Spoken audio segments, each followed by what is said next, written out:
Senhor. Também nossos irmãos rádio ouvintes que nos ouvem através da Rádio Nordeste e também da internet, que estão longe.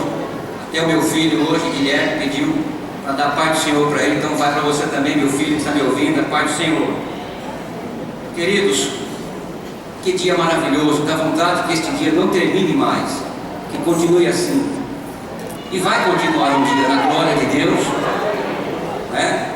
Quero dar meus parabéns, meus 59 parabéns pelo tempo de existência, tanto da banda como da orquestra, e pelos 123 parabéns pelos componentes desta linda orquestra, ao pastor Daniel, que tem somente engrandecido o nome do Senhor, ele e toda a sua família, né? Sua filha, suas filhas estão aqui, né? Estão ali. A esposa também, né?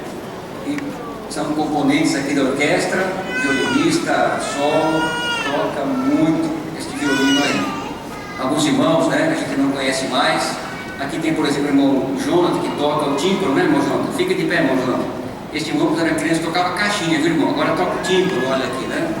Ele cresceu e o tímpano também, né? Ele era pequeno, tocava caixinha. Hoje já toca instrumento maior.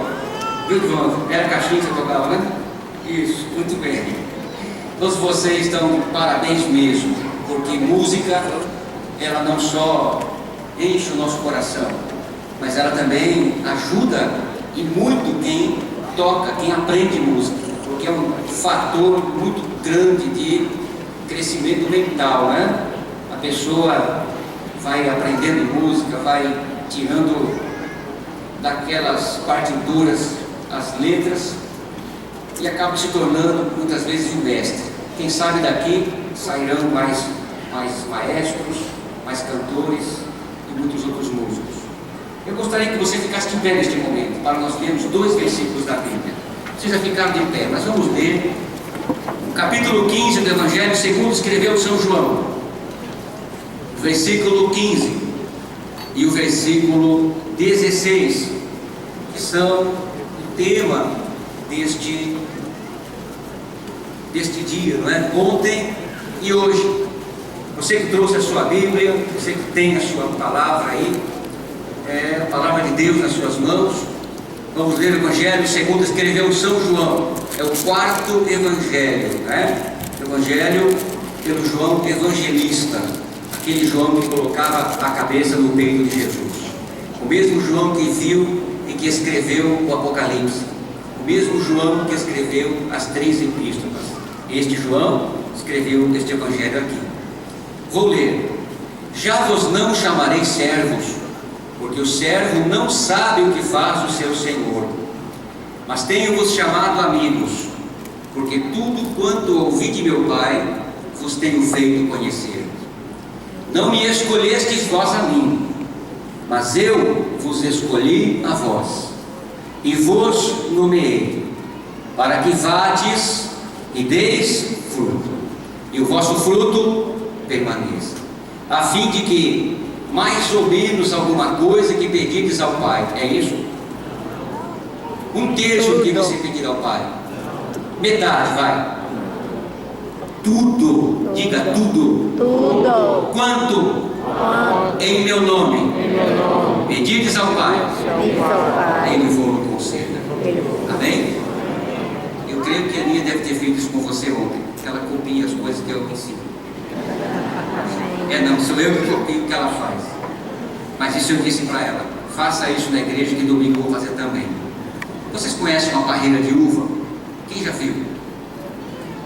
Parreira de uva, ou pé de uva, como alguns dizem, não dá madeira para fazer tábua, dá?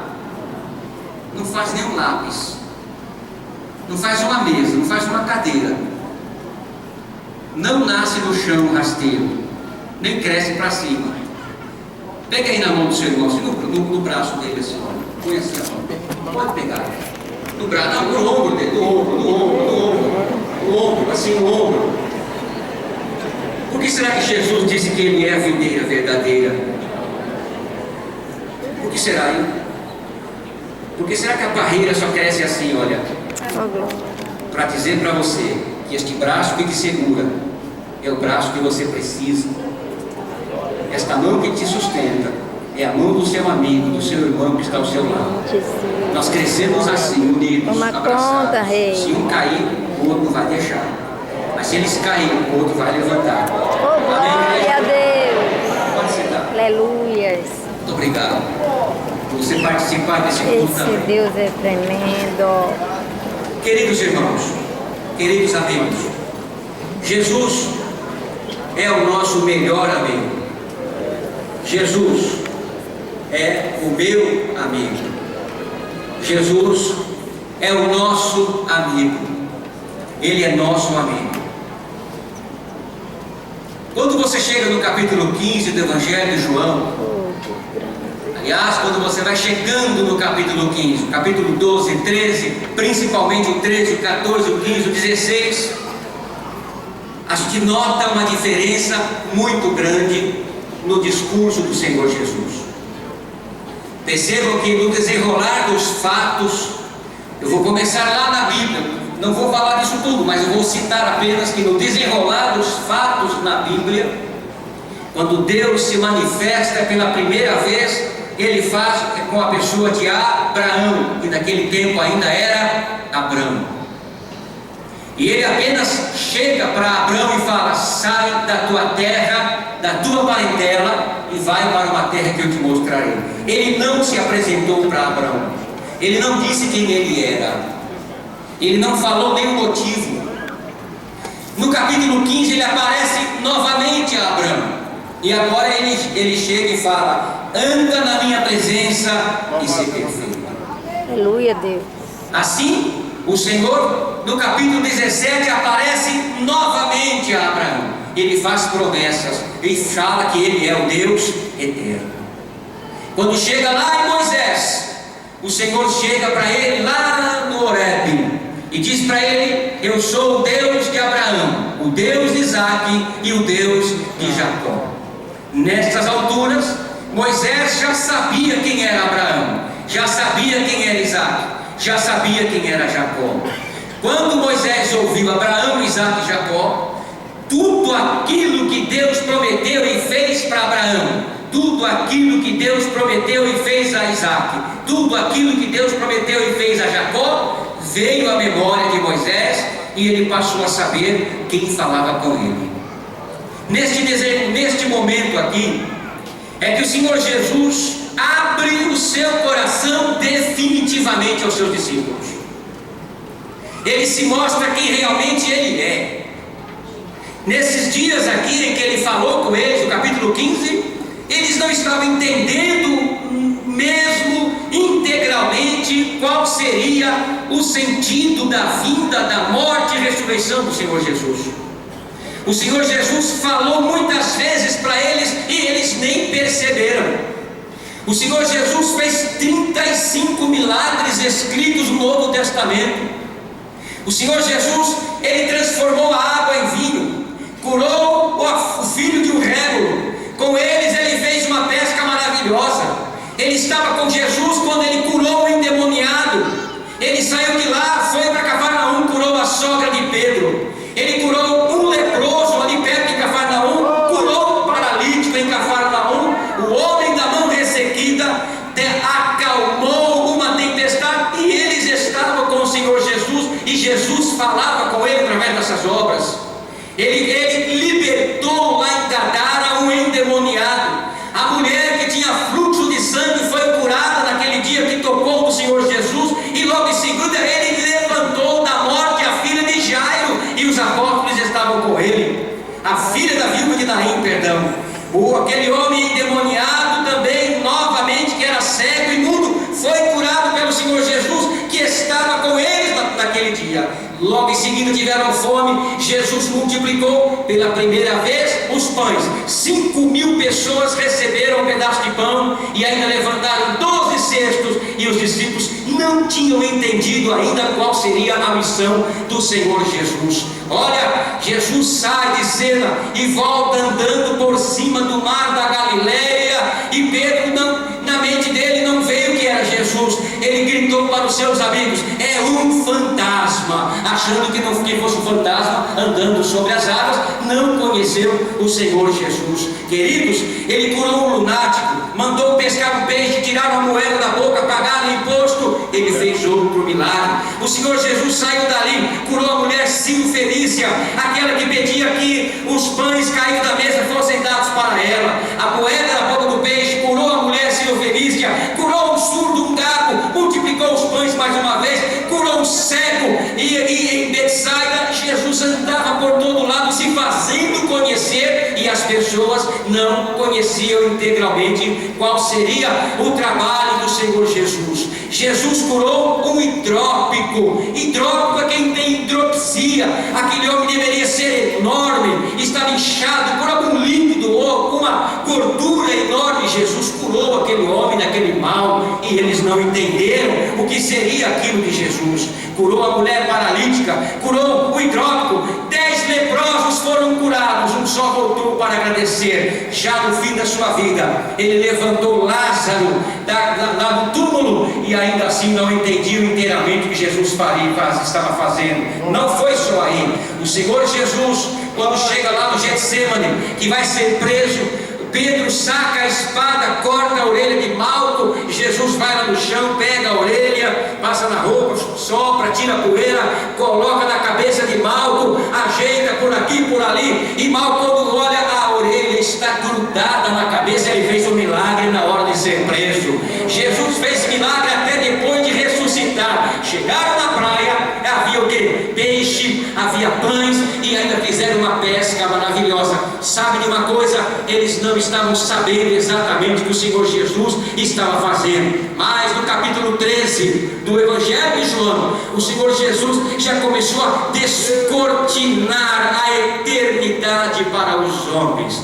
Lá naquele lugar, o Senhor Jesus saca uma toalha, amarra no seu corpo. De repente ele diz que, tendo ele amado a todos, amou-os até o fim. E ele de joelhos lava os pés dos apóstolos, e ali naquele momento enxuga os pés dos apóstolos, e eles não entenderam. Pedro disse: Senhor, o Senhor vem me lavar, e eu tenho que lavar o Senhor. Ele disse: se eu não te lavar, você não tem parte no meu reino. Não, o Senhor lava o corpo todo, sem entender o que Jesus estava fazendo. Estava se revelando para todos nós. Ele se revelou que iria ser traído, revelou que não aceitariam o seu reinado entre eles, e repassou o maior e melhor de todos os seus sentimentos, no capítulo 13, versículo 33 do Evangelho de João: filhinhos, por um pouco vocês ainda estarão comigo, e eu estarei com vocês. Vós me buscareis, e eu estou convosco. E como tinha dito aos judeus: para onde eu vou, vós não podeis ir. Eu vou, digo isto também agora. Vocês não sabem para onde eu vou, e para onde eu vou agora, vocês não podem ir. Jesus então avisou qual seria o próximo passo na casa do Pai. Então, Senhor, onde é que o Senhor vai, que não podemos saber? O Senhor Jesus disse: não se perturbe, não se turbe o vosso coração. Crede em Deus, crede também em mim. Na casa de meu Pai há muitas moradas. Se não fosse assim, eu como teria dito? Agora eu vou preparar-vos lugar. E se eu for e vos preparar lugar, virei e voltarei e vos levarei, para que onde eu estiver, estejais vós também. Senhor, mostra-nos o caminho. Eu sou o caminho e a verdade e a vida, e ninguém vem ao Pai senão por mim. Aqui está o descortinamento. Ele disse que não nos deixaria órfãos. Ele ainda escolheu estes 12 homens. Um deles o traiu, o beijou e o traiu por 30 moedas de prata. Mas ainda assim, lá no Getsemane, quando ele chega, isso não está na Bíblia, mas eu estou aqui tirando alguma lição do que eu leio, porque Jesus andava cercado de pessoas. Jesus mesmo disse: destrua esse templo, em 3 dias eu reedifico. As pessoas temiam os milagres que ele fazia, temiam as coisas que ele falava. E quando foram prender Jesus, Judas não estava lá. Judas foi buscar a soldadesca, vieram pessoas com ele, com armas, vieram com lanças, vieram com espadas, vieram com lanternas, com luzes. E quando chegaram perto, Jesus disse: aqui buscais, amigo. Ele beijou Jesus e o entregou naquele momento. Por que é que eu digo que, por que é que foram com tantas pessoas buscar Jesus? Ora, se Jesus estava ali, ele não estava sozinho. As pessoas certamente sabiam que ele estava acompanhado, mandaram muitos soldados. Eu quero crer que o Senhor Jesus não estava mesmo sozinho naquele jardim. Havia anjos, havia seres espirituais, e não somente homens ali naquele lugar, e temeram prender o Senhor Jesus. Ele escolheu aqueles homens, e assim Jesus falou conosco. O escritor aos Hebreus, no capítulo 1, versículo 1, ele disse: havendo Deus antigamente falado aos pais pelos profetas, muitas vezes falado aos pais pelos profetas, e de muitas maneiras a nós falou-nos nestes últimos dias, por Jesus Cristo, seu Filho, a quem constituiu herdeiro de tudo, e por quem também nós somos herdeiros, por quem também nos deu a herança. O Senhor Jesus, ele é Deus. Ele falou aos discípulos, e naquela oportunidade, capítulo 15, ele estava despejando, ele estava exalando a espiritualidade que era da sua própria natureza, aquilo que ele queria fazer conosco. Não chamarei vocês mais de meus amigos, aliás, de meus servos, vós sereis meus amigos. Não chamarei mais de servos, porque ele escolheu a palavra servo. Servo é dulos em grego é escravo. Ele estava dizendo: olha, o Senhor, quando vai construir alguma coisa, não pede opinião para o escravo. O Senhor, quando quer almoçar, não coloca o escravo na mesa. O Senhor, quando quer viajar, ele não chama os seus escravos e pede opinião sobre a viagem que vai fazer. O Senhor, quando quer gastar dinheiro, ele não pergunta aos escravos se eles querem alguma coisa para eles. Os escravos não sabem o que o Senhor faz. Os escravos não têm comunhão com o seu Senhor. Eles apenas obedecem e comem aquela ração e nem salário ganham. Jesus diz agora: vocês não serão chamados mais de escravos. Jesus vai libertar, Jesus vai libertar, Jesus vai tirar amarras e vai chamar você de filho. E ele diz: eu chamarei vocês agora de amigos. Amigo sabe o que o outro faz. Amigo sabe quando o outro compra, quando o outro tem. Amigo tem intimidade. Jesus, ele está dizendo neste momento: eu quero dizer para vocês, eu quero ter intimidade com vocês. Não chamarei vocês mais de servos, chamarei vocês agora de amigos. E vocês não me escolheram, vocês não foram procurar alguém para ajudá-los, vocês não foram até o sumo sacerdote Caifás e pediram um Salvador, vocês nem oraram a Deus e pediram um rei, a não ser um rei para governar aqui entre vocês. Vocês não têm noção do que é o pecado na vida de vocês, e vocês então não sabem quem me escolher, não sabem fazer a melhor escolha, mas eu escolhi vocês. Eu escolhi a dedo. Vocês estão aqui esta noite, meu amigo, meu irmão, porque Jesus escolheu você. Ele escolheu você entre milhões que há aí no mundo. Ele escolheu a minha pessoa. Eu nada fiz por merecer, eu nada fiz para ganhar o céu, eu nada fiz para estar ouvindo estes lindos acordes esta noite, eu nada fiz para merecer. A única coisa que eu fiz foi fazer que o meu pecado, a minha dor caísse sobre a sua cabeça, caísse sobre o seu corpo, que ele enfermasse por minha causa, que ele morresse por minha causa. A minha herança era só o pecado, mas mesmo assim ele resolveu me escolher, ele resolveu te escolher. Ele te deu dons, ele te deu graça, ele te deu saúde, ele te deu ministério, ele te deu igreja, ele te deu amigos, ele te deu irmãos, ele te deu família, ele te deu uma honra, ele te deu decência, ele te deu a vida eterna, ele te deu a autoridade, ele te deu o fruto do Espírito, ele te deu a voz, ele te deu o corpo, ele te deu a alma, ele te deu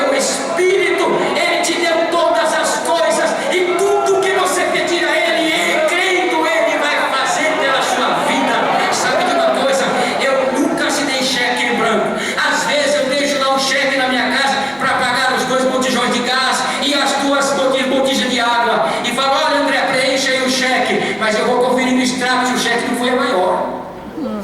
O senhor não confia no seu filho? Confio, mas eu confio e desconfio. Você me daria um cheque sem branco, irmão Jonas? Pastor Lorenzetti, gaste quando o senhor quiser. Jonas, vem cá, segura aqui esse cheque. Banco do Brasil, agência 4847, estilo.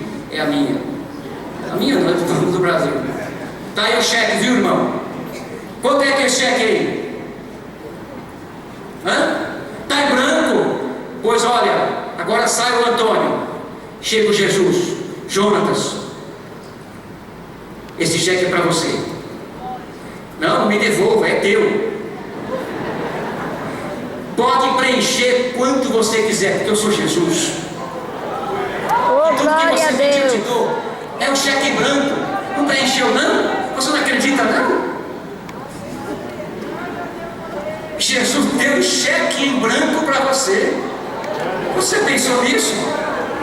Você precisa de quê essa noite? O que é que você está precisando colocar sobre a mesa esta noite para que Ele te dê? Já pensou nisso? Ele te deu um cheque em branco. Nós lemos esta Glória a noite Deus. aqui. Aleluia. Tudo que Ele pede, que você pede, orando, crendo e sendo da sua vontade, Ele dá. Mas pastor, explique melhor quem é esse Jesus. É fácil. A Bíblia explica com muitos detalhes quem é Jesus. A Bíblia chama Jesus de o último Adão. Adão foi o primeiro homem. Adão foi feito de quê? Barro não, pó. Barro tem peso. Barro é terra. Deus pegou, não foi com a mão, foi com a palavra, porque Deus não pega em pó. Ele disse, haja luz. Ele não pegou, Ele mandou fazer. E Ele fez o homem daquilo que já existia, do pó. Você bate a mão sobre a sua cama, o raio de luz bate pela janela do seu quarto, você vê aquele pozinho subindo, levantando da sua cama, do chão que você pisa. Aquilo foi o elemento que Deus pegou com a sua palavra para fazer Adão, o pó. O primeiro Adão pecou, o segundo Adão não pecou. Paulo fala que o primeiro Adão foi alma vivente, o segundo Adão, Jesus, era espírito vivificante. O primeiro Adão deu origem aos amaldiçoados, às maldições, ao pecado. O último Adão, Jesus Cristo, deu origem aos abençoados. O primeiro Adão deu origem aos mortais. O último Adão deu origem aos imortais. Porque Paulo escreve aos Romanos capítulo 5, versículo 17. Porque se pela ofensa de um só, que era o primeiro Adão, a morte reinou por esse, muito mais os que o recebem em abundância da graça e do dom da justiça reinarão em vida por um só, Jesus Cristo.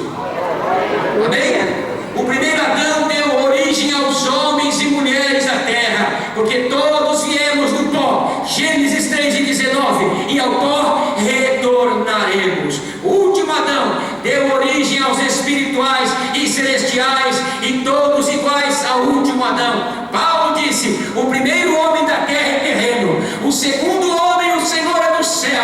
Qual o terreno? Qual o celestial? Os descendentes de Adão, do primeiro Adão, foram todos condenados pelo pecado, e os descendentes de Jesus, o último Adão, são todos salvos pelo seu sangue, porque Jesus disse assim, quem crê em Jesus, João disse, quem crê em Jesus não é condenado, mas quem não crê já está condenado. Primeiro Adão, segundo Adão. O primeiro Adão viveu 930 anos. O segundo Adão, Jesus, é eterno. Ele não morre, não tem começo, não tem meio, não tem fim. O primeiro Adão, ele é terrenal. O segundo Adão é espiritual. Jesus disse, eu sou a ressurreição e a vida. Quem crê em mim, ainda que esteja morto, viverá. E todo aquele que crê e vive em mim nunca morrerá. E ainda ele pergunta, crês tu isso? Jesus é o primeiro Adão, é o segundo Adão. Adão, o homem, morreu. Jesus morreu, mas ressuscitou. Somos filhos da fé, somos herdeiros pela fé, co-herdeiros Cristo, eu, vocês, aqueles que forem para o céu, herdaremos todas as bênçãos espirituais nos lugares celestiais em Cristo Jesus. Herdaremos. Só homens e mulheres que naquela ocasião serão uma nova criatura. No céu não haverá homem e mulher. Seremos como os anjos do Senhor. Nem os anjos, nem os querubins, nem os serafins, nem o arcanjo Miguel vai pisar na rua de ouro que é feita lá na Jerusalém celestial, porque ouro simboliza sofrimento, e só quem sofreu foi você, meu irmão, fui eu, fomos nós, a igreja do Senhor. Ela foi feita, a Nova Jerusalém não foi feita para os anjos, ela foi feita para os salvos do Senhor Jesus. E quem é salvo, levante a mão, porque você vai entrar pela porta. Jesus é a porta. Quem é Jesus? Ele é o cabeça da igreja. Efésios capítulo 1, versículo 22, o apóstolo São Paulo fala: e ele, Jesus, sujeitou todas as coisas aos seus pés, e sobre todas as coisas o constituiu como cabeça da igreja, a cabeça que é o seu corpo, a plenitude de tudo aquilo que cumpre tudo em todos. Jesus é a cabeça, ou ele é o cabeça. Quem somos nós? As mãos, os executores. É claro que se o irmão tocar o instrumento sozinho, ele vai ser muito bonito. Até o Jonas se tocar o tímpano, não é? Fica bonito, ele é afinado, tem uma afinação própria. Mas quando todos vocês com as mãos, as duas mãos, tocam todos juntos, aí então a festa é maior. Nós somos as mãos, somos os executores, mas o Senhor Jesus é a cabeça. Cabeça fala de governo, cabeça fala de sabedoria, cabeça fala de inteligência, cabeça fala de conhecimento da igreja. Cabeça tem olhos, olhos não são comuns como os nossos. João viu que Jesus tinha olhos como chamas de fogo, fogo que vê todas as coisas e consome aquilo que é mentira e filtra todas as coisas, e só ele sabe com quem está a verdade. A visão está na cabeça, a visão está nos olhos, a cabeça está em cima. Jesus é a cabeça, a visão está no céu, a visão de todas as coisas. Meu amigo, você não sabe o dia de amanhã, você não conhece o seu futuro, você não conhece, nem sabe se amanhã vai estar bem ou não, mas o Senhor Jesus, Ele é o Deus do passado, do presente, do futuro. Ele conhece todos os seus passos e cabe a você decidir o que fazer da sua vida nesta noite. O nariz está onde? Em cima. Ninguém tem nariz embaixo. Já pensou se o nariz fosse embaixo? Com tanta sujeira que tem no chão, ainda mais de Natal, íamos ter que andar o tempo todo com o nariz tapado, para não sentirmos tanta sujeira nos pés. Mas Jesus não está com o nariz na sua cabeça para sentir sujeira. Ele quer sentir o bom cheiro que exala dele em nossas vidas. O Senhor Jesus, cada vez que vocês tocam, cantam, este som soa como um cheiro suave. Às vezes eu estou sentado aqui e fecho meus olhos e vejo ao meu redor, dependendo da música, um jardim florido, alguma coisa mais linda do mundo. Às vezes eu fecho meus olhos e vejo assim um exército brigando com o outro, e o Senhor Jesus no meio vencendo a batalha por mim. Às vezes fecho meus olhos e ouvindo certas músicas, eu me vejo num rio caudaloso navegando. A música nos leva a muitos lugares bonitos e a cheiros também. Você conhece o cheiro da sua casa. Você viaja o mundo todo, mas quando chega em casa, pega um travesseiro e fala: meu travesseirinho, que coisa boa, meu cheiro, meu cheirinho, o meu bilu, o meu travesseirinho. O seu cheiro está nas coisas, o cheiro de Cristo está com você, e Ele tem saudade de você, e Ele vai chegar no céu. Você vai chegar diante de Jesus e vai dizer: me dê um cheiro aqui, Jesus. Não vai ser assim não, mas se deixar eu vou. Se o anjo deixar, deixa eu dar um cheiro de Jesus. Não pode, tá bom, não vou dar, mas se ele bobear, se o anjo fechar o olho, eu sou o primeiro da fila a chegar. Eu dar um cheiro de Jesus. Ele deve ter aquele cheiro ainda hoje, daquele bálsamo que derramaram quando ele morreu. A mulher quebrou aquele bálsamo e despejou. Eu creio que ainda hoje deve ter um pouquinho daquele cheiro na sua vida. Ele tem cheiro da vitória, mas ele também tem cheiro de sangue, ele tem cheiro de sacrifício e tem cheiro de vitória também. É o seu Jesus, o meu Jesus. Ele é o cabeça da igreja. E sabe qual é a raiva de Satanás, meus irmãos? Satanás sabe que quando Jesus vier, nós não vamos para baixo, nós vamos para cima, onde ele está, nós iremos para lá. Portanto, prepare-se para Jesus levar a igreja e você subir com ela. Quero terminar dizendo que Jesus é o nosso pastor. Salmo 23, como começa o Salmo 23? Vamos falando enquanto eu tomo água.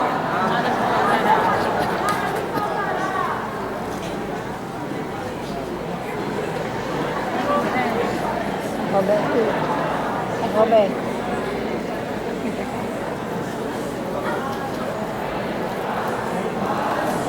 Está melhorando. Pegando embalo. Afasta, mudando pra casa.